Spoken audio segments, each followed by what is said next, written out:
الرحمن خفیفتان علی اللسان ثقیلتان فی المیزان سبحان اللہ وبحمدہ سبحان اللہ العظیم۔ حدیث کے جو الفاظ ہیں یہ بھی بڑے مزیدار ہیں، پڑھنے میں بہت مزہ آتا ہے ان الفاظ۔ نبی صلی اللہ حضرت ابو ہریرہ رضی اللہ عنہ سے روایت ہے، رسول اللہ صلی اللہ علیہ وسلم نے فرمایا، دو کلمات ایسے ہیں حبیبتان الی الرحمن، جو رحمان کو بہت زیادہ محبوب۔ آپ کو پتہ ہے فعیل بمعنی مفعول کثرت سے آتا ہے عربی میں، تو یہاں حبیب بمعنی کیا ہے؟ محبوب، اللہ کو بہت محبوب ہیں۔ خفیفتان علی اللسان، زبان پر بہت ہلکے ہیں۔ ثقیلتان فی المیزان، ترازو میں قیامت کے دن بہت بھاری ہے۔ دیکھو کسی عمل کو کرنے کے لیے موٹیویشن چاہیے نا، ہمیں کوئی عمل ہم کرنا چاہتے ہیں تو ہمیں کہیں سے موٹیویشن ملتی ہے تو ہم اس عمل کو کر لیتے ہیں۔ تو موٹیویشن کے لیے تین چیزیں ہوتی ہیں جس سے آپ کو اس عمل کے کرنے کی ترغیب ملتی ہے۔ ایک چیز یہ ہوتی ہے کہ کوئی شخص آپ کو آپ کے کہتا ہے کہ یہ عمل کر لو، اس سے تمہارا محبوب خوش ہو جائے گا، تو ایک دم ہمیں حوصلہ ملتا ہے کہ ہم یہ عمل آپ لوگ کر لیں، کوئی چاہے مشکل عمل ہی کیوں نہ ہو۔ لیکن بھائی جس سے ہمیں محبت ہے، یہ عمل کرنے سے ہمارا محبوب خوش ہو جائے گا، اس سے بڑا حوصلہ ملتا ہے۔ محبوب کو جو کام محبوب ہو اس کو کرنے کا دل چاہتا ہے یا نہیں چاہتا؟ چاہتا ہے۔ بعض دفعہ اس سے انسان کو موٹیویشن ملتی ہے، حوصلہ ملتا ہے، بھائی یہ تمہارے محبوب کو اس سے محبت تو نہیں ہے لیکن اس کے کرنے سے تمہیں فائدے بہت حاصل ہوں گے۔ آپ کوئی کام کرتے ہیں جس پہ آپ کو پیسے بہت مل رہے ہوں، بڑی مشکل جابس آتی ہیں لیکن لوگ اس لیے کر لیتے ہیں کہ اس میں تنخواہ بہت زیادہ ہے، پیسے بہت زیادہ ملیں گے، مشکل جابس بھی کر لیتے ہیں لوگ، اس سے بھی انسان کو موٹیویشن ملتی ہے۔ اور رکاوٹ کیا چیز ہوتی ہے کہ وہ عمل مشکل بہت ہے، تو یہ رکاوٹ بھی اگر دور کر دی جائے تو پھر اس عمل سے کوئی چیز رکاوٹ بنتی ہے؟ یقیناً نہیں بنتی۔ تو نبی صلی اللہ علیہ وسلم نے فرمایا سبحان اللہ وبحمدہ سبحان اللہ العظیم، یہ دو عمل ایسے ہیں کہ ہمارا محبوب اللہ ہے، تو یہ دو کلمات اللہ کو بہت محبوب ہیں۔ تو مسلمان کے لیے اس کلمے کو زبان سے بار بار دہرانے کے لیے اتنی ترغیب کافی ہے کہ ہمارے محبوب اللہ ہے، اس اللہ کو یہ کلمات بہت زیادہ محبوب ہیں، یہ کافی ہے۔ بہت سے علماء اکابر ایسے گزرے ہیں جنہوں نے کسی عمل کو صرف اس لیے کیا کہ نبی صلی اللہ علیہ وسلم کو یہ پسند تھا، حالانکہ اس میں کوئی الگ سے ثواب نہیں تھا۔ حضرت انس بن مالک رضی اللہ تعالی عنہ، صحیح حدیث، کدو بنا ہوا تھا، کدو کا سالن۔ انس بن مالک برتن بار بار گھما گھما کے نا اس میں کدو تلاش کر رہے تھے سالن میں۔ ایسا ہوتا ہے نا آج کل سالن میں جیسے بوٹیاں تلاش کی جاتی ہیں، تو حضرت انس بن مالک کیا تلاش کر رہے تھے؟ کدو۔ پھر فرمایا کہ مجھے اس سے اس لیے محبت ہے کہ رسول اللہ صلی اللہ علیہ وسلم کو کدو سے، لوکی سے محبت تھی، تو صرف اس لیے وہ لوکی تلاش کر رہے ہیں سالن میں کہ میرے نبی کو، میرے محبوب کو اس سے محبت۔ تو انسان کو جس سے محبت ہوتی ہے عام طور پر اس کی محبوب چیزوں سے بھی محبت ہو جاتی ہے۔ تو امام بخاری رحمہ اللہ تعالی یہ کلمہ لے کر آئے حبیبتان الی الرحمن۔ بھائی یہ سبحان اللہ وبحمدہ دو کلمات ایسے ہیں جو اللہ کو بہت زیادہ محبوب ہیں، تو بس اتنا ہی کافی ہے مسلمان کے لیے کہ ان کلمات کا کثرت سے اپنی زبان سے ورد کیا کرے۔ میں طلبہ سے ہٹ کر تھوڑا سا عوام سے بھی تھوڑا سا خطاب کر رہا ہوں نا۔ آپ کو پتہ ہے آج لوگ جن چڑیل بھوت بھگانے کے لیے پتہ نہیں کتنے لاکھ دفعہ وظیفے پڑھ رہے ہوتے ہیں۔ بچیوں کی شادی نہیں ہو رہی، کسی نے بتا دیا یہ کلمہ پڑھو۔ روزگار نہیں مل رہا، کسی نے بتا دیا یہ والا کلمہ پڑھو۔ سر پہ بال نہیں اگ رہے، کسی نے بتایا بھائی یہ وظیفہ پڑھ کے دم کرو، ہے بھائی۔ لیکن مسلمان کے لیے کسی کلمے کو زبان سے دہرانے کے لیے، کسی کلمے سے محبت کے لیے ان تکلفات کی ضرورت نہیں ہے۔ اتنا کافی ہے کہ یہ کلمات کس کو محبوب ہیں؟ اللہ، بس اس نیت سے پڑھے ہم۔ آج ذکر کرنے والے بہت لوگ ہیں لیکن صرف اس لیے کہ اللہ خوش ہوتا ہے، تو ایسے لوگ مارکیٹ میں کیا چل رہے ہیں؟ شارٹ چل رہے ہیں۔ اور آپ کو پتہ ہے جو چیز مارکیٹ میں شارٹ ہوتی ہے اس کی ویلیو بڑھ جاتی ہے۔ تو اپنی ویلیو اگر اللہ کی نظر میں بڑھانا چاہتے ہیں تو صبح و شام ذکر صرف اللہ کو خوش کرنے کے لیے کریں کہ اللہ تجھے یہ کلمہ محبوب ہے، لہذا میں اپنی زبان سے اس کلمے کا ورد کروں گا۔ دوسری آپ صلی اللہ علیہ وسلم نے فرمایا خفیفتان علی اللسان، بعض دفعہ آپ کو پتا ہے اس پہ مجھے اجر بھی زیادہ ملے گا، اللہ خوش بھی ہوگا، لیکن کام مشکل بہت ہوتا ہے۔ اللہ کی راہ میں جہاد کرنے کا بہت اجر، اللہ بہت زیادہ خوش بھی ہوتا ہے، لیکن کام آسان کام ہے، بہت مشکل۔ تو روزہ رکھنا بہت زیادہ اجر، اللہ روزے سے خوش بھی بہت زیادہ ہوتا ہے۔ الصوم لی وانا اجزی بہ، نبی نے فرمایا، اللہ تعالیٰ فرماتے ہیں روزہ میرے لیے اور اس کا اجر میں خود دوں گا، کسی کے ذمے نہیں لگاؤں گا کہ فرشتوں کو بھائی جا کے اس روزے کا اجر دے دو۔ اتنا پسند ہے اللہ کو روزہ، لیکن آسان کام آپ لوگ کو تو مجھے لگ رہا ہے بالکل بھی اور دنیا کی، لیکن آسان کام نہیں ہے، اس لیے بہت کم لوگ روزہ رکھتے ہیں۔ بھائی ثواب بہت زیادہ ہے، اللہ خوش بھی بہت ہوتا ہے، لیکن صبح کا پراٹھا بھی چھوڑنا پڑے گا، دوپہر کی چائے بھی چھوڑنی پڑے گی، شام کے سموسے بھی چھوڑنے پڑیں گے، بہت ساری ٹینشن ہے، ثواب بھی بہت، اللہ بھی خوش، لیکن آسان کام it is not easy for us to do this. کچھ یاد کیے ہوئے ہم نے بھی پرانے اسٹرکچر، اب دس میں کچھ بھی لگایا جا سکتا ہے۔ It is too difficult for us to perform روزہ۔ تو اس لیے نبی صلی اللہ علیہ وسلم نے فرمایا بھائی اجر بھی بہت زیادہ۔ اچھا، نماز اللہ کو سب سے زیادہ محبوب، لیکن اللہ نے خود فرما دیا وَإِنَّهَا لَكَبِيرَةٌ إِلَّا عَلَى الْخَاشِعِينَ، یہ بہت مشکل ہے سوائے ان لوگوں پر جو اللہ کا خوف ہے دل کے دلوں میں، لیکن نارملی نماز پابندی سے پڑھنا آسان کام نہیں ہے۔ تو اس لیے نبی صلی اللہ علیہ وسلم نے ترغیب کے لیے فرمایا خفیفتان علی اللسان، کیونکہ یہ کلمات زبان سے ادا کیے جاتے ہیں اور زبان پر بہت ہلکے ہیں، اس لیے بہت زیادہ اللہ کو محبت اور ان کی ادائیگی زبان کے لیے بہت آسان۔ فرمایا ثقیلتان فی المیزان، ہو سکتا ہے کسی کے دل میں یہ خیال آئے کہ جب زبان پر اتنے ہلکے ہیں، اتنی آسانی کے ساتھ ہم زبان سے یہ دو کلمے ادا کر سکتے ہیں، تو ہو سکتا ہے اتنا ہی ہلکا ویٹ ہو ان کا ترازو میں، قیامت کے دن وزن لا کے رکھا جائے تو کوئی اس کی ویلیو ہی نہ ہو، ویٹ ہی نہ ہو۔ تو آپ نے فرمایا ثقیلتان فی المیزان، جب ترازو قیامت کے دن اعمال کا لگے گا تو ان میں یہ کلمات بہت زیادہ وزنی ہوں گے، بہت نیچے چکا دیں گے۔ تو یہ دو کلمات کیا ہیں؟ سبحان اللہ و بحمدہ سبحان اللہ العظیم۔ آپ اگر قرآن و سنت میں غور کریں گے، قرآن میں یا احادیث میں، تو سبحان اللہ اور الحمدللہ ان کلمات کی فضیلت سب سے زیادہ ملے گی۔ اس کی وجہ کیا ہے؟ دیکھیں، جب ہم کسی کی تعریف کرتے ہیں تو تعریف کرنے کے دو طریقے ہوتے ہیں۔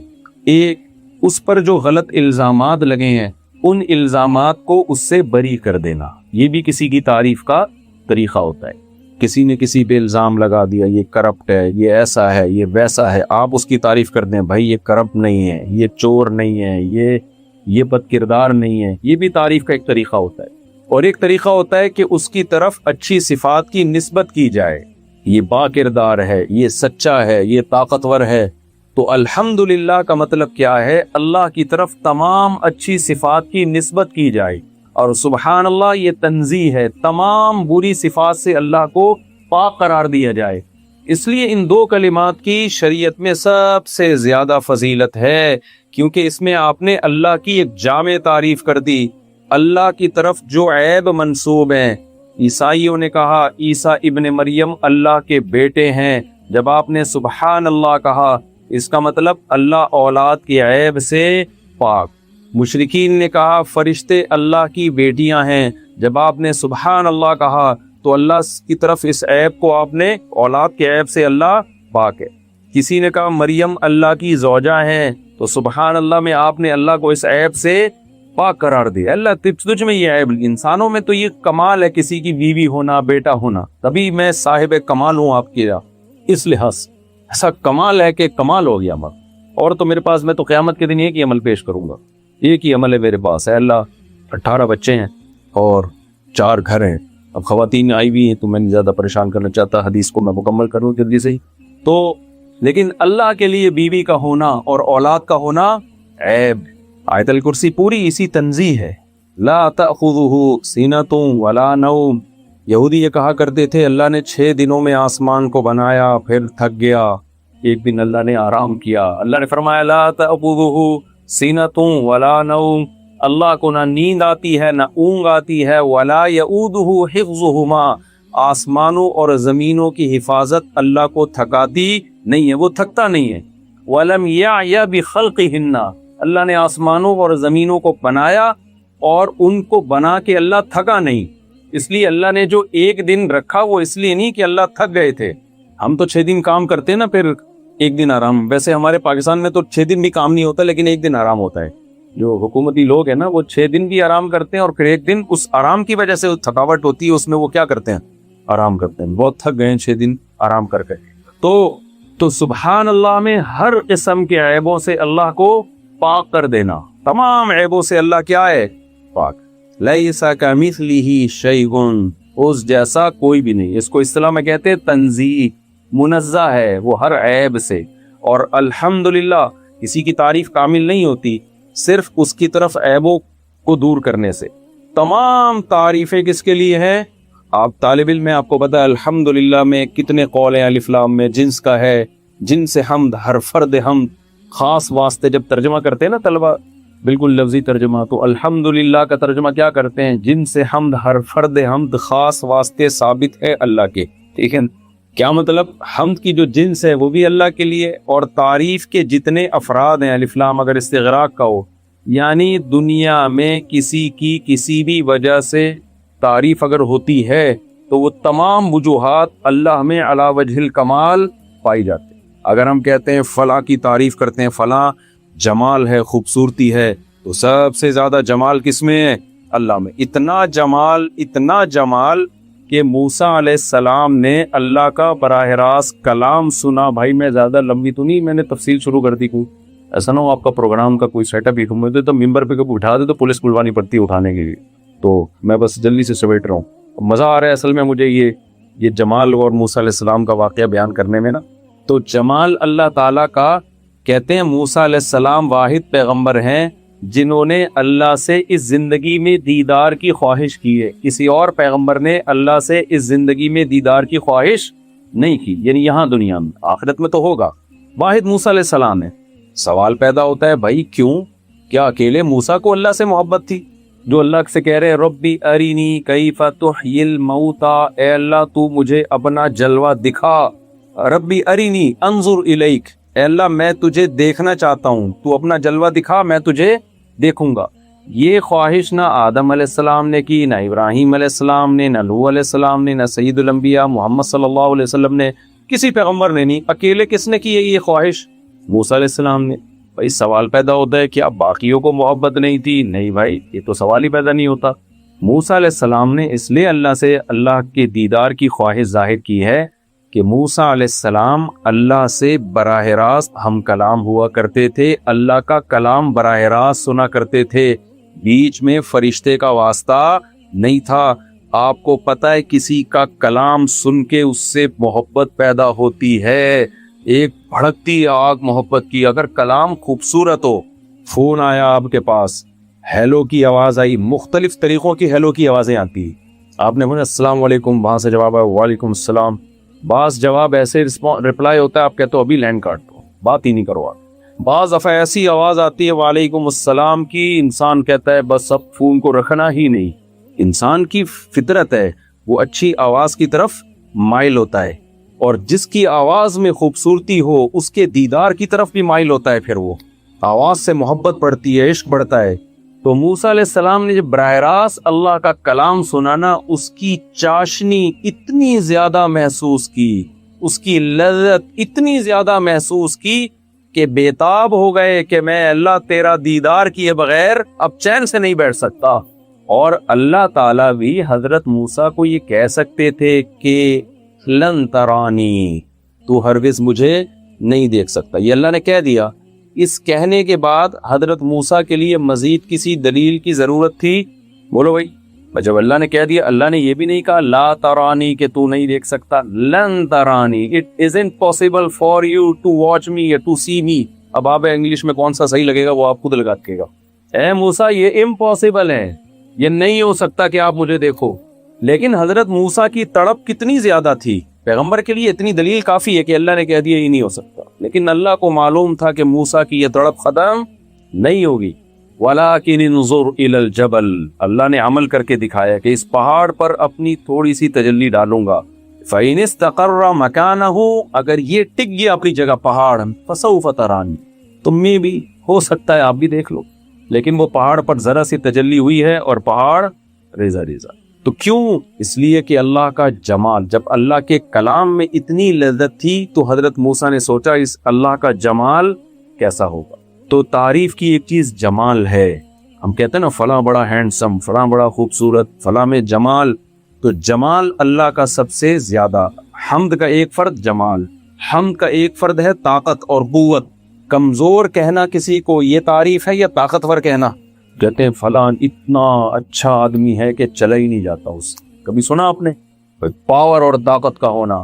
تو اللہ فرماتے ہیں اللہ الذی خلق السماوات والارض خلق السبع سماوات ومن الارض مثلہن، اللہ نے 7 آسمان بنائے اور زمینیں، لتعلموا ان اللہ علی کل شیء قدیر، تاکہ تمہیں پتہ چل جائے کہ وہ جو چاہتا ہے کر سکتا ہے. کچھ نہیں تھا اس نے اتنے بڑے آسمانوں اور زمینوں کو پیدا کر دی.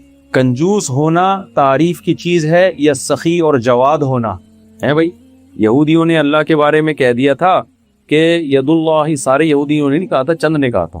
ایسا نہ ہو آپ یہاں کسی یہودی کو پکڑے بولے تم نے بھی بولا تھا، تم نے بھی بولا تھا. تو انہوں نے کہا ید اللہ مغلولہ، اللہ کے ہاتھ کیا ہیں؟ بند ہیں، تھوڑا تھوڑا کر کے دیتا ہے. اللہ کو اتنا غضب آیا. اگر اللہ تعالیٰ معاذ اللہ نقل کفر کنجوس ہوتے، بخیل ہوتے تو غضب نہیں آتا. کنجوس آدمی کو جب آپ بولے نا تو پیسہ نہیں خرچ کرتا، وہ کہتا ہے شکریہ آپ نے میری تعریف کی، تھینک یو. لیکن سخی آدمی کو اس سے بہت غصہ آتا ہے کہ مجھے کنجوس کیوں کہہ دیا. تو اللہ کو جب موسیٰ یہودیوں نے یہ تانا دیا کہ اللہ کے ہاتھ بندھے ہوئے ہیں، ایسے ترسا ترسا کے تھوڑا تھوڑا کر کے دیتا ہے، اللہ کو اتنا غصہ آیا. فرمایا غلت ایدیہم، جس نے مجھے کہا میرے ہاتھ بندھے ہوئے ہیں، اس کے ہاتھ بندھے ہوئے ہیں. بل یداہ مبسوطتان، میرے ہاتھ کھلے ہوئے نہیں بلکہ دونوں ہاتھ ایسے کر کے کھلے ہوئے ہیں. ينفق کیف یشاء، پرسا رہا ہوں اپنے بندوں پر. تو تعریف کی چیز ہے سخاوت، یہ بھی کس میں ہے؟ اللہ میں. تو الحمدللہ کا مطلب کیا ہوا؟ تعریف کی جتنی قسمیں ہیں سب کی سب کس میں پائی جاتی ہیں؟ اللہ میں. اور جتنے عیب ہیں سبحان اللہ، اللہ تمام عیبوں سے پاک ہے. تو اس لیے اللہ کو یہ کلمات بہت زیادہ محبوب ہے، کسی بھی شکل میں پڑھے جائے. تیسرا کلمہ ہے سبحان اللہ والحمد للہ ولا الہ الا اللہ واللہ اکبر. تو کسی بھی شکل میں جب اللہ کی تسبیح اور تحمید کریں گے تو یہ کلمات اللہ تعالیٰ کو بہت زیادہ محبوب ہوں گے. اللہ تعالیٰ ہمیں سمجھنے کی عمل کی توفیق دے. اور جن طلبہ کا جو بیچ ماشاءاللہ فارغ ہوا ہے، ان کی آج درس حدیث بھی مکمل ہو گیا. اور الحمدللہ ایک نصاب چلا آ رہا ہے صدیوں سے. اچھا میں تھوڑا سا اس نصاب کا تعارف کروا دوں جو عام لوگ سن رہے ہوتے ہیں کہ یہ میں جب مدرسے میں نہیں پڑھتا تھا تو میرا خیال یہ تھا کہ یہ پتہ نہیں علماء جو ہوتے ہیں یہ صرف فضائل اعمال پڑھ کے عالم بنتے ہیں یا بہشتی زیور پڑھ کے عالم بنتے ہیں یا کیا ہوتا ہے، مجھے نہیں پتا تھا. جب میں آیا ہوں تو مجھے پتا چلا بھائی یہ تو بڑا جاندار شاندار نصاب ہے. ہم کہتے ہیں نا جو بہت سارے یوٹیوب پہ اسکالرز آ رہے ہیں، لوگ ان سے مسائل پوچھ رہے ہوتے ہیں، ہم ان سے پوچھتے ہیں کیا یہ باقاعدہ عالم بنے کسی مدرسے میں؟ وہ کہتے ہیں عالم بننا کوئی ضروری نہیں ہے، بہت ضروری ہے. کیوں؟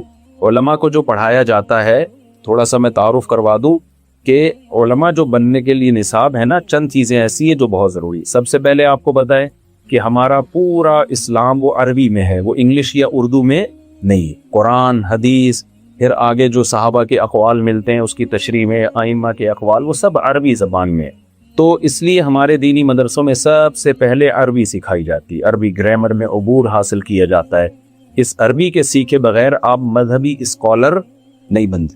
آج بڑے بڑے مشہور یوٹیوبر جو جن کے بہت فین فالوئنگ ہے، بڑے اسکالرز مشہور ہیں، عالم نہیں ہیں اور ان کو عربی زبان بھی نہیں آتی. تو جب آپ کو عربی نہیں آتی، آپ نبی کی بات کو نبی کی زبان میں نہیں سمجھ سکتے، تو اس میں ترجمے میں غلطیاں کر کے کوئی آپ کو گمراہ کر سکتا ہے. وہ گمراہ ہوتے ہیں. ضلوا واضلوا، بخاری کی حدیث ہے نا، اللہ علماء کو اٹھا لے گا تو لوگ ایسے لوگوں کو رہبر بنائیں گے جن کے پاس علم نہیں ہوگا، وہ خود بھی گمراہ ہوں گے نبی کی حدیث کے مطابق اور لوگوں کو بھی گمراہ کریں گے. دوسری چیز جو ہمارے دینی مدارس میں سکھائی جاتی ہے، یہ درس نظامی ہے، یہ کیا ہے یہ میں بتا رہا ہوں آپ. دوسرا جو اس کا حصہ ہے وہ ہے عربی ادب. یعنی عربی زبان کے دو پارٹ ہوتے ہیں، ایک عربی گرامر ہے، ایک عربی ادب ہے. تو عربی ادب میں مہارت حاصل کرائی جاتی ہے تاکہ قرآن کو پراپر وے میں، جب تک عربی ادب نہیں آئے گا تو آپ کیسے سمجھیں گے. اس میں اس دور کی شاعری بھی پڑھائی جاتی ہے اور عربی ادب کی قدیم کتابیں. تیسری چیز جو ہمارے دینی مدارس میں پڑھائی جاتی ہے قرآن کے بعد ہے حدیث. نبی صلی اللہ علیہ وسلم کی احادیث، اس میں صحاح ستہ ہے، فضائل کی کتابیں بھی ہیں، مسائل کی کتابیں بھی ہیں. فضائل کی کتابوں میں ریاض الصالحین بچوں کو شروع میں پڑھا دی جاتی ہے، مستند کتاب ہے وہ. اور پھر مسائل کی کتابوں میں صحیح بخاری، صحیح مسلم اور سنن ترمذی، سنن ابی داؤد جو حدیث کی مشہور شہ کتاب ہے، سنن ابن ماجہ، اور اس کے علاوہ بھی کتابیں پڑھائی جاتی ہیں. شرح معانی الآثار ہے امام طحاوی کی، اور معارف السنن ہے، مشکات ہے، یہ بھی کتابیں، بہت ساری حدیث کی کتابیں پڑھائی جاتی ہیں. پھر ان کی پوری تشریح ہوتی ہے. لوگ یہ سمجھتے ہیں بس یہ حدیث ایسی کر کے پڑھ رہے ہوتے ہیں. ان احادیثوں سے فقہاء نے کیا کیا استدلال کیے، کون سی حدیث کس مسئلے کی دلیل ہے، اس کے مخالفت میں کیا دلیل ہے، بہت لمبا چوڑا چیپٹر ہے. تیسری چیز جو ہمارے مدارس میں پڑھائی جاتی ہے، اس کے بعد جو ہے نا احادیث کے بعد دوسری ہے، تیسری. پہلی تو میں نے بتایا عربی گرامر پڑھائی جاتی ہے، پھر احادیث، طرح قرآن کی تفسیر پڑھائی جاتی ہے عربی میں. آپ لوگ جو عوام لوگ جو قرآن پڑھتے ہیں وہ تو اردو ترجمے پڑھتے ہیں. ہمارے طلبہ جو پڑھتے ہیں وہ کیا سے پڑھتے ہیں، وہ عربی میں ہی سمجھتے ہیں. وہ اس سے ان میں کانفیڈنس پیدا ہوتا ہے. میں نے جب تفسیر پڑھنا شروع کی تو عامہ پارہ، اس میں ہمارے استاذ اس کو گرامر کے لحاظ سے حل کرتے تھے کہ یہ ترجمہ کیسے ہو رہا ہے. تو ہم نے بہت پریکٹس کی ہے اس میں. وہ لیکچر میرے اپلوڈ بھی ہوئے میری یوٹیوب پہ.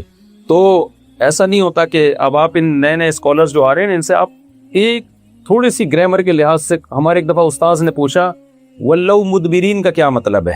میں نے کہا کہ ولو مدبرین کا مطلب یہ جو قرآن کہتا ہے نا، ان کو جب آیتیں سنائی جاتی ہیں ولو مدبری، بھائی اس کا مطلب ہے بھاگ جاتے ہیں. استاذ نے مجھ سے پوچھا کہ ولو کا معنی ہی پیٹ پھیرنا ہے اور مدبر کا معنی بھی پیٹ پھیرنا، تو یہ تو قرآن میں کیا عیب ہو گیا نا کہ ولو یہ پیٹ پھیرتے ہیں، مدبرین پیٹ پھیرتے ہیں.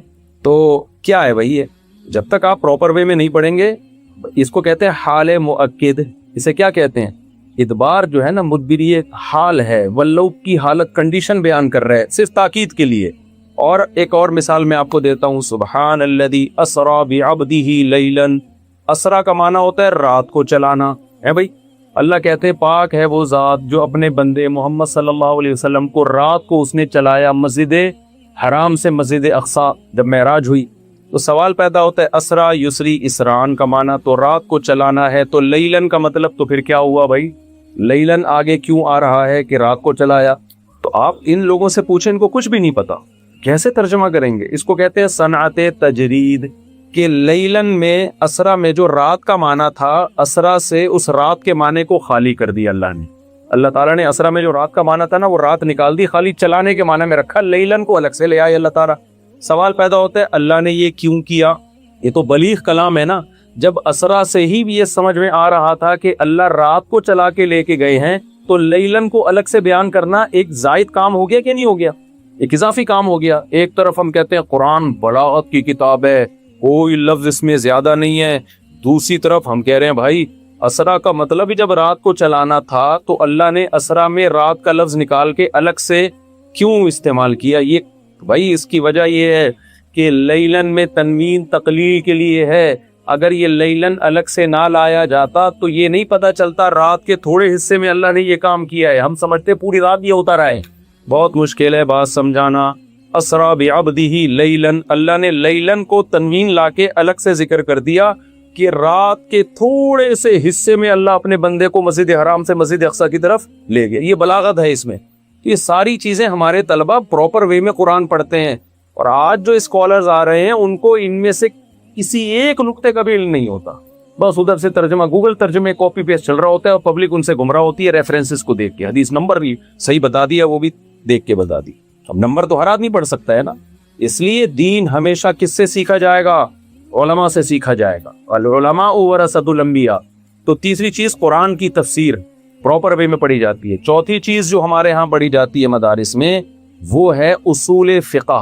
مسائل کا علم جو ہے نا کہ قرآن اور حدیث سے کچھ اصول ہے جس سے ہمیں پتہ چلتا ہے، ان اصولوں کو سامنے رکھ کر قرآن سے اور حدیث سے مسائل نکالے جائیں گے، اس کو اصول فقہ کہا جاتا ہے۔ اور پانچویں چیز ہے فقہ، کہ آج آپ اسلام نیا تو نہیں آیا نا کہ آج کے اسکالر سے ہم پوچھیں یہ حلال ہے یہ حرام ہے۔ بھائی 1400 سال سے علماء، صلحاء، صحابہ، تابعین ان آیتوں کا اور ان حدیثوں کا کیا مطلب سمجھتے رہے ہیں، اور اس کی انہوں نے کیا تفصیل بیان کی ہے، کس چیز کے بارے میں کیا حکم لگایا کہ یہ حلال ہے، یہ حرام ہے، یہ مکروہ ہے، یہ ناجائز ہے۔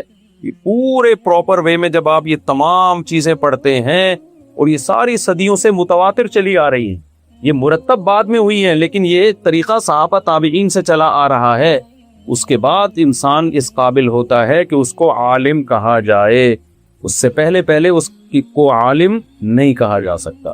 تو مبارکباد دیتا ہوں میں ان تمام طلبہ کو، ان کے نام اگر میں اناؤنس کر دوں، آپ کا نام ماشاءاللہ، آپ تو استاذ ہیں، واحد آپ ہیں جن کی انگلش مجھے سمجھ میں آ رہی، باقی جتنے ہیں وہ سمجھ میں نہیں آئے کیا کہہ رہے ہیں، آپ کی انگلش میں سمجھ رہا تھا کیا کہہ رہے ہیں، آپ نے لگ رہا ہے انگلش تجوید سے پڑھی ہے، اسی قاری صاحب سے پڑھی ہے۔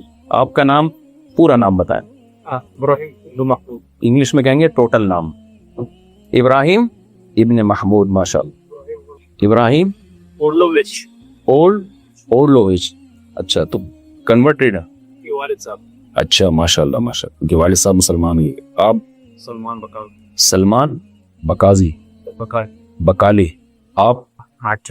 ابراہیم اجاوی۔ وَإِنَّا مِن فِرَاقِكَ یا ابراہیم لَمَحْزُونُونَ، سب آپ کو کہہ کے جا رہے تھے، کیوں؟ آپ تو بھی جدا نہیں ہوئے، سب موجود ہیں۔ اردو میرے خیال نہیں سمجھتے آپ، چلے۔ عبد الرحمن راحت، محمد عبدالحق مکین چودھری، آپ ہمارے لوکل آدمی لگا، نام آیا چوتھی صلح سمجھ لگا۔ آپ زین العابدین، زین عابد، ماشاءاللہ۔ تو آپ سب کو میری طرف سے بہت مبارک ہو، آج اللہ تعالیٰ نے آپ کو عالم بنایا، اللہ تعالیٰ نے انبیاء کے ورثہ کی فہرست میں آپ کو شامل کیا، اور آپ کے جتنے بھی استاذ ہیں، اساتذہ ہیں، دل سے دعا ہے کہ آپ لوگ اپنے اساتذہ کے لیے، ٹیچروں کے لیے صدقہ جاریہ بنیں، یہ بہت بڑی سعادت کی بات ہے۔ اور ہمیں یہاں اتنا بڑا خوبصورت مدرسہ دیکھ کے بہت خوشی محسوس ہو رہی ہے، رہائشی طلبہ ہیں یہاں پہ، 100 سے زیادہ طلبہ ہیں یہاں پہ، تو حدیث پڑھ رہے ہیں، قرآن پڑھ رہے ہیں، بہت خوشی کی بات ہے۔ جن لوگوں نے بھی یہ مدرسہ بنایا، جو یہاں کی انتظامیہ ہے، ان کا بھی میں شکریہ ادا کرتا ہوں کہ مجھے انہوں نے یہ سعادت بخشی۔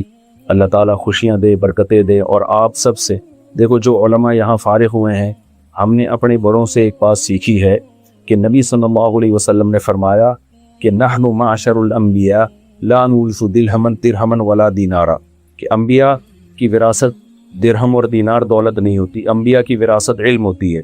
تو اگر آپ انبیاء کے وارث بننا چاہتے ہیں تو ساری زندگی علم کو آپ توجہ دیں، اور اللہ سے ایک دعا بہت کثرت سے مانگا کریں۔ میں جب بھی دعا مانگتا ہوں تو مجھے نہیں یاد کہ میں نے کبھی اس دعا کا ناغہ کیا ہو، کیونکہ ہمارے بڑوں کی بہت نصیحت تھی کہ اے اللہ، اخلاص کے ساتھ، عافیت کے ساتھ، قوت اور ہمت کے ساتھ ہم سے دین کی بہت زیادہ خدمت کرے، اخلاص بھی ہو، عافیت بھی ہو، کہ فتنوں میں نہ پڑیں، اور قوت بھی ہو اور ہمت بھی ہو، تو دین کی بہت زیادہ اے اللہ ہم سے خدمت لے، کیونکہ عالم سے اگر اللہ دین کی خدمت نہ لے تو بہتر ہے کہ وہ تاجر بن جاتا، پھر وہ دولت کما لیتا، یہ پھر ضائع جائے گا رہی۔ تو اللہ سے خوب یہ دعا مانگنی چاہیے کہ اے اللہ، اخلاص، عافیت، قوت اور ہمت کے ساتھ ہم سے دین کی بہت زیادہ خدمت لے۔ تو میں نے دیکھا ہے جو طلباء، جو علماء اس دعا کا معمول بناتے ہیں، اللہ ان سے دین کی واقعی بہت زیادہ خدمت لیتا ہے۔ اور عالم کے لیے سب سے بڑی خوش قسمتی یہ ہے کہ اس سے دین کا کام لے لے اللہ تعالیٰ، بے شک اس کی 4 شادیاں نہ ہو، ٹھیک ہے نا، 4 تو بہت لوگوں نے کی ہیں، اصل کام کیا ہے؟ دین کی اللہ بہت زیادہ خدمت لے لے، یہ نہیں ہے تو پھر فائدہ نہیں ہے۔ ہمارے کتنے علماء بیچارے مدارس سے فارغ ہوئے، دین کی خدمت نہیں ان سے اللہ لے رہا، بڑے قابل تھے حالانکہ۔ اس دعا کا بہت زیادہ آپ سب جو خاص طور پہ فارغ ہوئے ہیں، زندگی بھر اس کا معمول، جب حرم جائیں، بیت اللہ میں جائیں، حج یا عمرے پہ، وہاں دعائیں بہت زیادہ قبول ہوتی ہیں۔ تو کبھی موقع ملے غلاف کعبہ پکڑ کے دعا مانگنے کا، تو سب سے زیادہ اپنے لیے یہ دعا مانگ، کیونکہ اگر اللہ نے آپ سے خدمت لے لی تو آپ کامیاب ہیں، خدمت نہیں لی تو کیا ہے بھائی، پھر تو فائدہ نہیں ہوا۔ نبی صلی اللہ علیہ وسلم نے فرمایا، ثلاث حق علی اللہ عونہم، 3 آدمیوں کی مدد اللہ نے اپنے ذمے لازم کر لی ہے۔ ایک وہ غلام جو اپنے آپ کو غلامی سے آزاد کروانا چاہتا ہے کہ مالک کو پیسے دوں اور میں آزاد ہو جاؤں، اللہ اس کے لیے پیسے کا انتظام کر دے گا، کیونکہ اللہ تو پہلے ہی چاہ رہے تھے کہ تو آزاد ہو۔ دوسرا، آپ صلی اللہ علیہ وسلم نے فرمایا وہ مجاہد جو اللہ کے راستے میں جہاد کرنے کے لیے نکلا ہوا، اللہ تو چاہ رہے ہیں کہ پہلے ہی زمین پر اللہ کا نظام آئے اور ظلم ختم ہو، تو ظلم کی آواز کے خلاف آواز اٹھا رہا ہے، تو جو کام اللہ چاہتے ہیں وہی تو بھی کر رہا ہے۔ اور تیسرا فرمایا وہ شخص جو برائی سے بچنے کے لیے نکاح کرنا چاہتا ہو، اللہ تو چاہتے ہیں زنا سوسائٹی سے ختم ہو، تو بھی نہ کرے زنا، تو تو وہی کر رہا ہے جو اللہ چاہتا ہے، اس لیے تو پیسے کما رہا ہے، تو اس کی مدد اللہ نے اپنے ذمے لازم کی۔ اس لیے علماء نے لکھا ہے جو نکاح کرنا چاہتا ہو اس کی بھی مدد کرو، کیونکہ تم اس کی مدد کرو گے تم گویا اللہ کی مدد کر رہے ہو، کیونکہ اللہ جو چاہ رہا ہے تم اللہ کے کام میں ہاتھ بٹا رہے ہو، اللہ کے کام میں کوئی نہیں ہاتھ بٹا سکتے، مجازاً ہمیں سمجھایا گیا وہ کام کر رہے ہو جس سے اللہ کیا ہو رہا ہے، خوش ہو رہا ہے۔ سمجھتے ہو کہ نہیں سمجھتے؟ تو اس لیے صبح پڑھائی کرو، شام کو کیا کرو، اب تو اتنے کمانے کے ذریعے، فری لانسنگ کے ذریعے کتنے کام ہو رہے ہیں، کتنی بزنس میں آسانیاں پیدا ہو گئی ہیں، اتنا کچھ ہے کہ جہاں آبادی ہو وہاں کوئی بھوک سے نہیں مرتا۔ تو جب آپ یہ کام کرو گے تو پھر کیا ہوگا، ایسا نہیں کہ ڈیفنس کے رشتے آنا شروع ہو جائیں گے، نہ، جب آپ کی ٹماٹر کی پہلی ریڈی ہوگی تو پتہ ہے کس کا رشتہ آئے گا، اس کا رشتہ آئے گا جس کا خود اپنا ٹماٹر کی ریڈی ہے، وہ اپنی بیٹی آپ کو دے دے گا کہ میرا بھی ٹماٹر کا کام ہے، میں ایک ریڈی میں اپنی 6 بیٹیوں کو کھلا رہا ہوں، تو یہ ایک ریڈی میں میری ایک بیٹی کو نہیں کھلا سکتا، تو ٹماٹر والا اپنی بیٹی آپ کو دے دے گا، یہ آپ کی پہلی شادی ہوگی۔ اس کے بعد پھر آپ کا کام ہمیشہ ٹماٹر والے، یہ تھوڑی کہ 20 سال پہلے جو ایک ریڈی لگاتا تھا آج بھی ایک لگا رہا ہے، جو 20 سال پہلے ایک ریڈی لگاتا تھا اب اس کی سبزی منڈی میں وہ آڑتی ہوتے ہیں نا، آڑتی میں نے خود دیکھے ہیں، ہوائی بات نہیں کر رہا، ہمارے محلے میں ایک سبزی والا صبح و شام ریڈی سے سبزی بیچتا تھا، اس کے بعد اس نے ایک دکان بنائی، اس کے بعد کروڑوں روپے کا بزنس ہے۔ ایک آدمی کو ہم نے دیکھا چھوٹے موٹے اسکریپ کا کام کرتا ہے، پھر اس نے بڑھایا، آج اس کا کروڑوں روپے کا بزنس ہے۔ بزنس میں اللہ نے برکت رکھی ہے، تو ہمیشہ ایک ریڈی پہ تھوڑی رہو گے، ہاں ایک ریڈی پہ جب رہو گے جب گرل فرینڈ رکھی آپ نے، کیونکہ جتنا ٹماٹر کے پیسے بچیں گے سارے گرل فرینڈ پہ خرچ ہو جائیں گے آپ، تو میرے بھائی پھر کیا ہوگا، تو وہ بڑھے گی، اس دوران آپ کے بچے بھی ہوتے چلے جائیں گے، بیٹا جیسے ہی بڑا ہوگا وہ بھی ٹماٹر میں آپ کے ساتھ آ جائے گا۔ سمجھتا ہے بات کو؟ ایسے بھی یہ جتنی میں باتیں کر رہا ہوں سب کی مثالیں دیکھی میرے پاس موجود ہیں۔ ہمارے ایک دوست چمن میں، ان کا چھوٹا سا ٹھیا تھا، ان کے بیٹے نے مجھے بتایا کہ میرے ابا کا چھوٹا سا ٹھیا تھا، کہہ رہے ابا نے شادیاں بھی کی، شادی ہوئی، دوسری شادی، انہوں نے کہا اللہ پہ توکل، بیٹے بھی ہوتے رہے بیٹیاں بھی ہوتی رہیں، ان کے 16 بیٹے 16 بیٹیاں، 32، 3 بیویاں۔ تو کہہ رہے ہیں بیٹے جیسے جیسے بڑے ہوئے نا اس کھوکھے میں ابا کے ساتھ شریک ہوتے ہوتے بزنس کو بڑھاتے رہے، اب دبئی میں کروڑوں روپے کا بزنس ہے ان کا۔ نہیں آئی بات میرا خیال ہے، کیونکہ بیٹا جس طرح سے بزنس میں آپ کا ساتھ دیتا ہے نا، ملازم تو خود کھا جاتا ہے بزنس کو، بیٹوں کو تو پتا ہوتا ہے ہمارا ہی ہے بھائی، اس لیے وہ صحیح طریقے سے اس پہ کام کرتے ہیں۔ تو اس لیے میرے بھائی آپ نے ٹماٹر کی ریڈی لگا لی، ٹماٹر تو میں ایک مثال دے رہا ہوں، کچھ اور لگا لو، آپ گٹکے کی دکان نہیں کھول لینا بس۔ تو اب کیا ہوگا، پھر آپ کے بچے بھی ہوں گے، اللہ پہ توکل کرو، اللہ کھلاتا ہے اللہ پلاتا ہے، تو بیٹیاں بھی ہوں گے، بیٹی ہوتی بالغ ہوتی اس کی شادی کرو، اور بیٹے ہوں گے تو آپ کے ساتھ بزنس میں شریک ہوتے چلے جائیں گے، اور آپ کا ویسے بھی بزنس ایک ٹماٹر پہ نہیں رہے گا، بڑھ چکا ہوگا۔ اس کے بعد کیا ہوگا میرے بھائی، اس کے بعد پھر آپ کے ہاں دولت کی ریل پیل انشاءاللہ شروع ہو جائے گی، پھر آپ کرو ایک اور شادی۔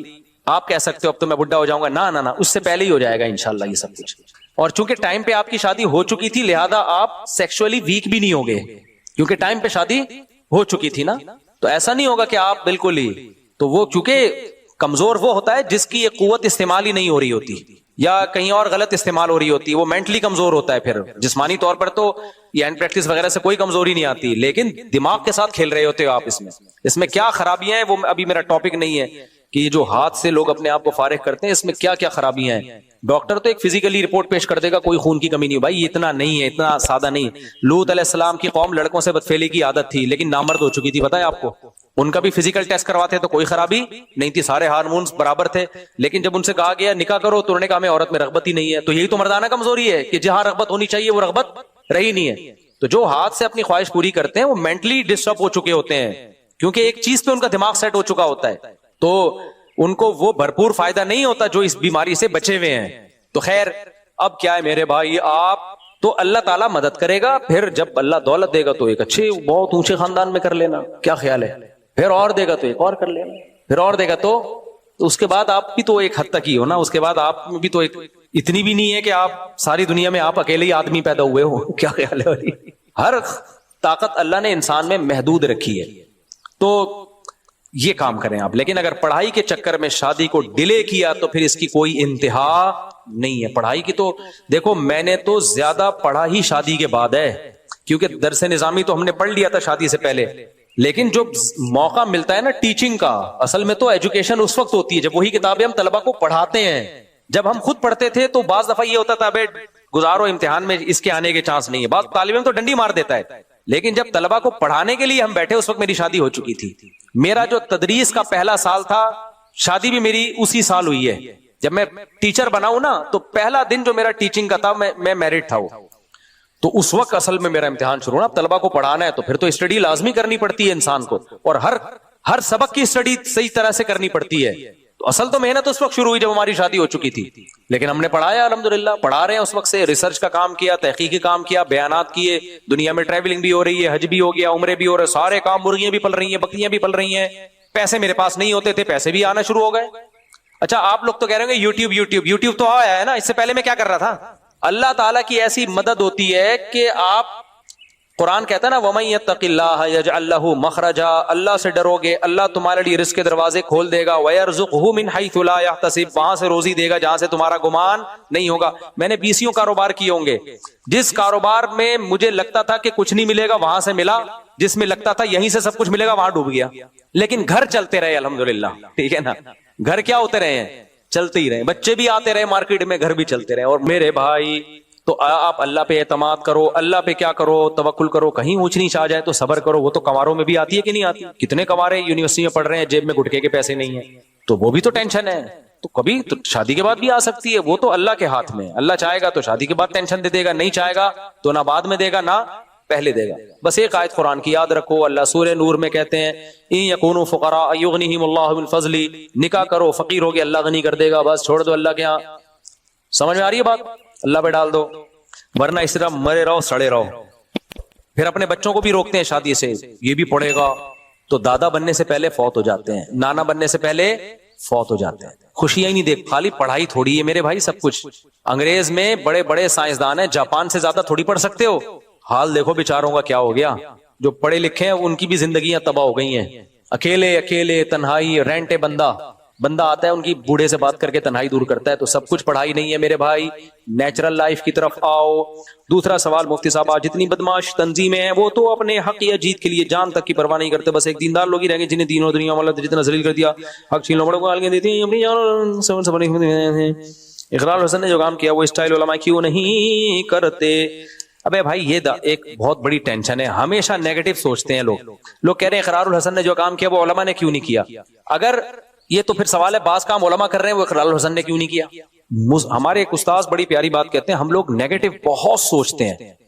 جو اچھا کر رہا ہے اس کو اپریشیٹ کرو, اس کو بنیاد بنا کے دوسروں کو برا بولو مت کہو. ایک آدمی نے کہا نا مفتی صاحب آپ 4 شادیوں میں بیان کرتے ہو, حضرت مفتی تقی صاحب تو آپ کے بڑے ہیں وہ کیوں نہیں کرتے؟ میں نے کہا انہوں نے بہت سارے ایسے کام کیے جو ہم نہیں کر رہے بھائی. وہ بہت سارے ایسے, اتنا بڑا ادارہ وہ دارالعلوم کرنگی, اتنی خوبصورت ادارہ ہے وہ, جاؤ خدا کی قسم بانچیں کھل جاتی ہیں انسان کی. میں تو نہیں چلا سکتا ایسا ادارہ, میں تو اس کے 10واں حصہ بھی نہیں چلا سکتا. تو یہ جو منفی سوچ ہے نا, ہر وقت دوسروں کے کیڑے نکالنا بیٹھ کے, یہ بہت غلط عادت ہے.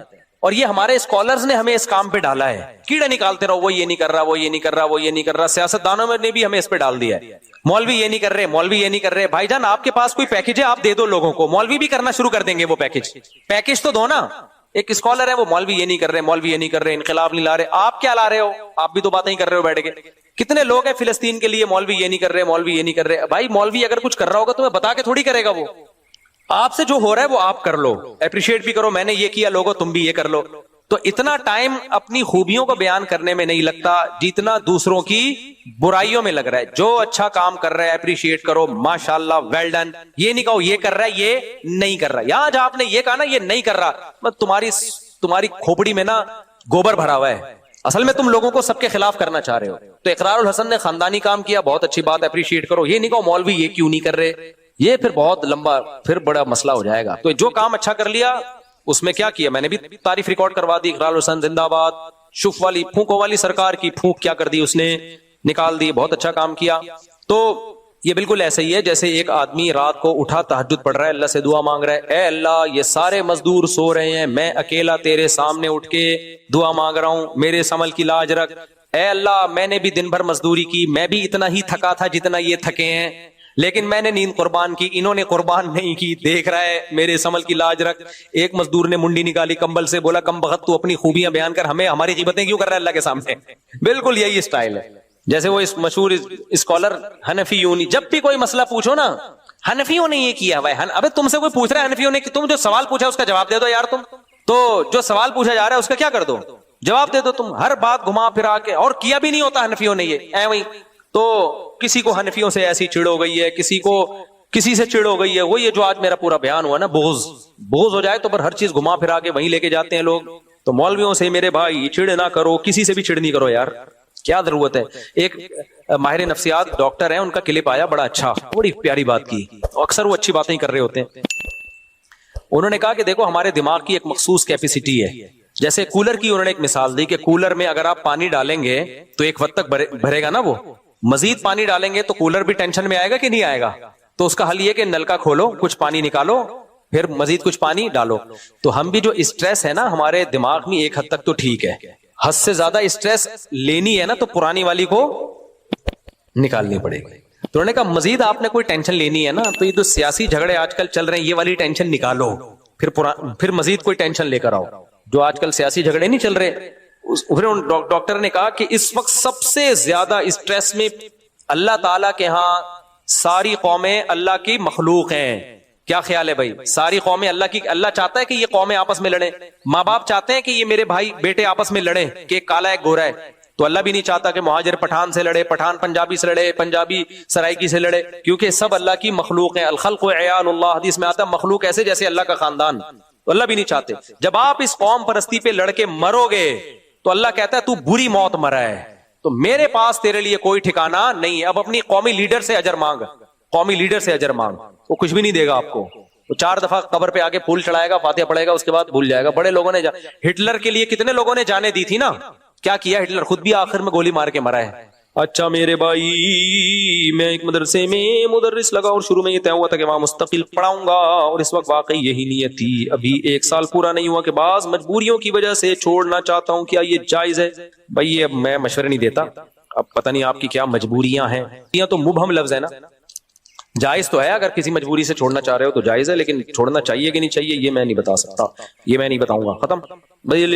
پڑھ لو اسپیڈ میں پڑھ لو, ٹائم ہے آپ لوگ کے پاس. دلیل میں ضلع بنیر سے ملاقات کے لیے, ادھر سائڈ پہ آ جائیں, یہ پشاور والے بھی بنیر والے بھی.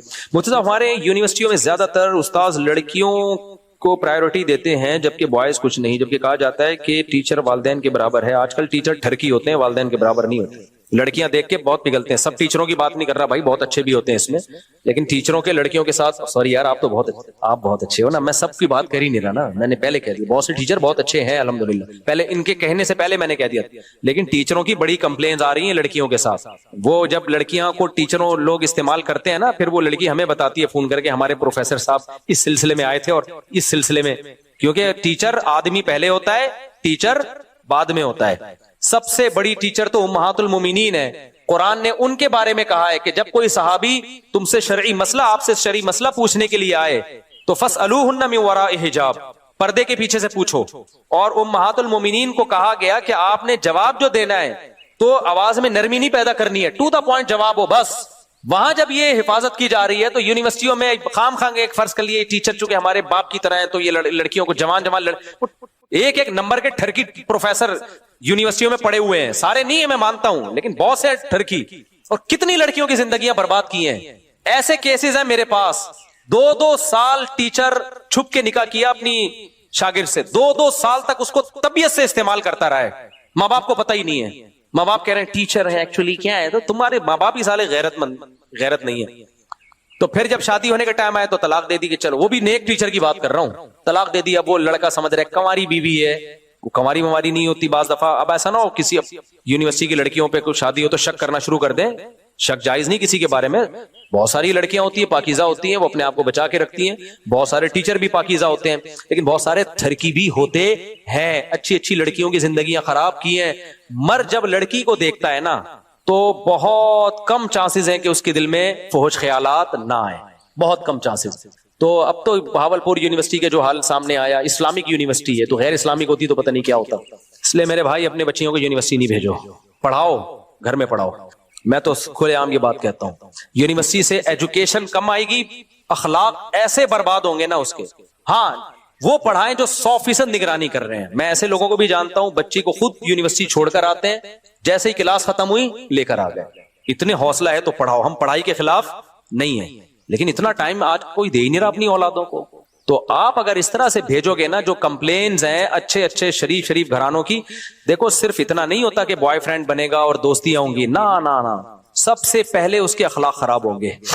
کیونکہ جب حیا ختم ہو گئی نا تو ماں باپ کے ساتھ تو تمیز سے بات کرنا چھوڑ دے گی. اس کے بعد اگلا اسٹیپ ہے سٹا لگائے گی. وہ پنجاب یونیورسٹی، سوری پنجاب میں نہیں، پنجاب میں ایک یونیورسٹی، پنجاب یونیورسٹی کی وہاں کا ماحول، یہ جو جماعت اسلامی کے لڑکے ہیں نا، کیا نام ہے، ان لوگوں نے کافی کنٹرول کیا ہوا ہے.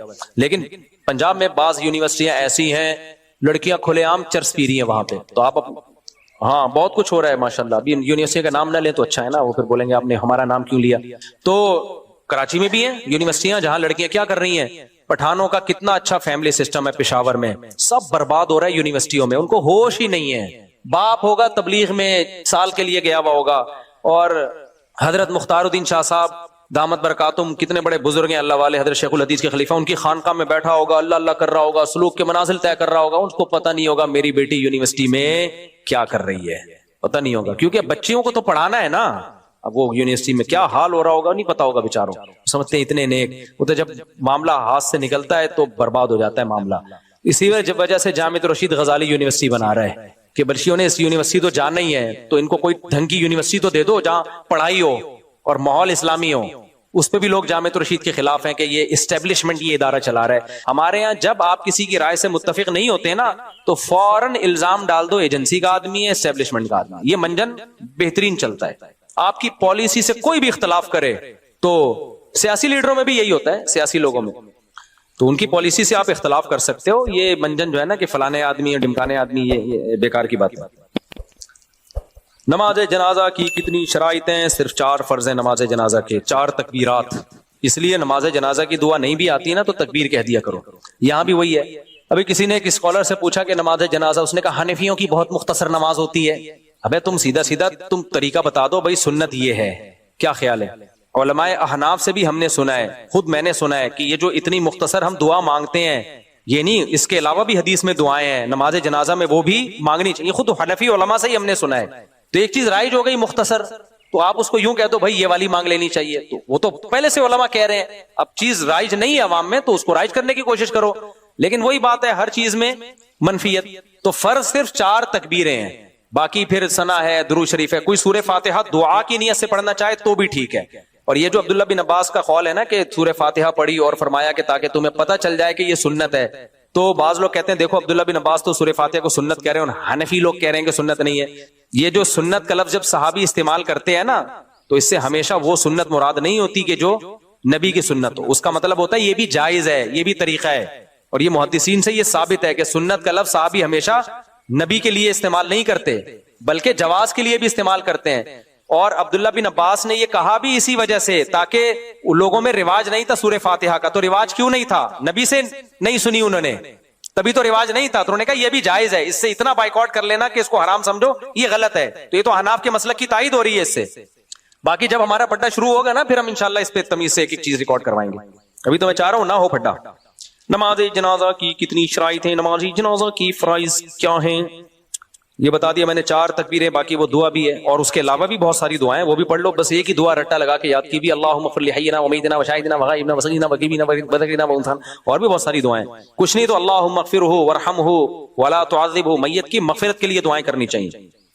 میرے ایک دوست یونیورسٹی کے آخری سال میں ایک لڑکی کو وہ پسند کرتا ہے اور اس کے ساتھ اٹھنا بیٹھنا اس کا حتمی ارادہ ہے کہ اس کے ساتھ اس کے 1 سال بعد پڑھائی ختم کرنے کی شادی کی، اس کو اٹھ بیٹھ رہا ہے. تو بس شادی کے تکلف کی ضرورت کیا ہے؟ اس کے ساتھ بار بار اٹھ رہا بھی ہے، بیٹھ رہا بھی ہے، جا رہا بھی ہے. بھائی جب یہاں تک پہنچ گئے ہو 2 گواہ بلاؤ، نکاح کرو. کیا خیال ہے؟ زندگی گزارو ہنسی خوشی. ایسی صورت میں یہ کہتا ہوں لڑکی کی ماں باپ کی بھی اجازت ضروری نہیں ہے. کیونکہ ماں باپ نے اتنا لڑکی کو اختیارات کیوں دیے کہ بوائے فرینڈ کے ساتھ گھومے؟ جب اتنا کر دیا ہے تو بوائے فرینڈ بنانے سے پہلے اس نے آپ سے نہیں پوچھا، اب نکاح سے پہلے بھی نہیں پوچھے گی. میں مانتا ہوں کہ باپ سے پوچھنا چاہیے، لیکن باپ پھر باپ بن کے بھی دکھائے، وہ نگرانی کرے، وہ کہے کہ بیٹا کسی سے دوستی نہیں لگانی، جو اچھا لگے مجھے بتا دینا، میں نکاح پڑھا دوں گا. دوستی لگانے کی اجازت دے دی، اب نکاح پڑھانے میں کہہ رہے ہیں کہ میری غیرت کے خلاف ہے کہ تم میری مرضی کے بغیر شادی کرو. تو تمہاری غیرت کے یہ خلاف ہے کہ لڑکا اس کے ساتھ اٹھ بیٹھ رہا ہے صبح شام. تو یہ سمجھ میں آنے والی باتیں نہیں ہیں. تو ایسی صورت میں بھائی دونوں نکاح کرو ایسی کی تیسی، اور کورٹ میرج کرو. پھر میرے پاس آتے ہیں لڑکی کو بھگا کے لے آتے ہیں، آپ شادی کرا دو. پاگل ہوں میں؟ جاؤ عدالت میں جاؤ، کل پکڑا جائے گا میرے پر ڈالے ان نے بولا تھا. ایسا ہوتا ہے، بولے ان نے بولا تھا. میں اپنی شادی میں بھاگا ہوا تھا، تمہاری شادیوں میں کیا کروں گا؟ میں نے شادی میں تو بھاگ گیا تھا، میرے تو بڑا خطرہ تھا، بندوق نکلی ہوئی تھی میرے اوپر. ترکی سے جماعت آئی ہے، مولانا سے ملنا چاہتی ہے، مل لیا میرے خیال میں. مولانا جوان بندے کو شادی کے بعد جماعت میں 7 ماہ کے لیے جانا جائز ہے. بیوی کو لے کے جائے یار، بیوی کو لے کے جایا کرو جماعت میں جب اپنے ساتھ جاؤ. خاندانی ہونے کی علامت ہوتی ہے. 7 ماہ کے لیے جاؤ لیکن بیگم کو ساتھ لے کے جاؤ. اگر وہ کہیں کہ اس کے قواعد پورے نہیں ہو تو پہلے یہیں اس کے قواعد پورے کرا دو، پھر لے کے جاؤ. وداؤٹ بیوی کہیں بھی نہیں جاؤ لمبے عرصے کے لیے. ابھی مجھے 1 مہینے کے لیے بلا رہے تھے کسی ملک میں، 15-20 دن کے لیے تو میں چلا جاتا ہوں. 1 مہینہ 1.5 مہینہ میں نے بولا جاؤ، بیگم کا بھی ویزا دیتے تو ہم آئے گا، ورنہ میں پاگل ہوں، میں 1.5-2 مہینے میں. بہت مشکل زندگی ہو جاتی ہے انسان کی. صرف یہ نہیں ہوتا کہ جو ہے وہ انسان کو گناہ کا خطرہ، اس کے علاوہ بھی بہت سارے مسائل ہوتے ہیں نا. تو اکیلا آدمی کیسے پڑا رہے گا؟ پنکھا ہی چلاتا رہے گا کیا؟ پنکھا چلا کے سو گئے، کتنے دن پنکھا چلائیں گے بھائی؟ کیا خیال ہے؟ اچھا، اللہ تعالیٰ شفا عطا فرمائے. دل سے دعا ہے بھائی، اللہ تعالیٰ دل سے دعا ہے، اللہ شفا.